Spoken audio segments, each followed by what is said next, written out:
மகாகந்த சஷ்டி விரதம் திருச்செந்தூரில் போய் முதல் நாளே காப்பு கட்டியாச்சு. 2 நாளுமே அங்கே இருந்து விரதத்தை கிளியர் பண்ணிவிட்டு வந்திருந்தேன்.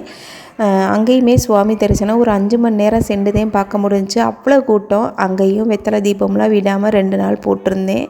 ஏன்னா கந்தனோட கோயிலில் இருக்கோம்ல, அப்படியே தங்கத்தேர் பார்த்தோம். அவ்வளோ கண்கொள்ளா காட்சியாக இருந்துச்சு. அப்படியே சுவாமி தரிசனத்தை முடிச்சுட்டு கிளம்பியாச்சு. இங்கே வீட்டுக்கு பொள்ளாச்சியில் நைட்டு வரையில் 9 மணி ஆயிடுச்சு. அதுக்கு மேலே பூஜை பண்ணிவிட்டு விரதம் விட்டேன். ஃபஸ்ட் நாள் அங்கே ஹோட்டலில் சாப்பிட்டேன்.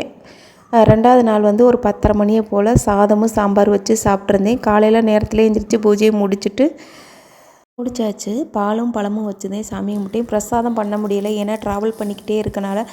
3வது நாள் நைட்டு பிரசாதமாக லெமன் சாதம் வச்சுருந்தேன். ஏன்னா இங்கே வந்துட்டோம்ல, கொஞ்சம் ஃப்ரீயாக இருப்பேன். அதனால் லெமன் சாதம் வச்சு சாமி கும்பிட்டுட்டு அப்படியே விரதமும் விட்டாச்சு. காலையில் எழுந்திரிச்சு பூஜையும்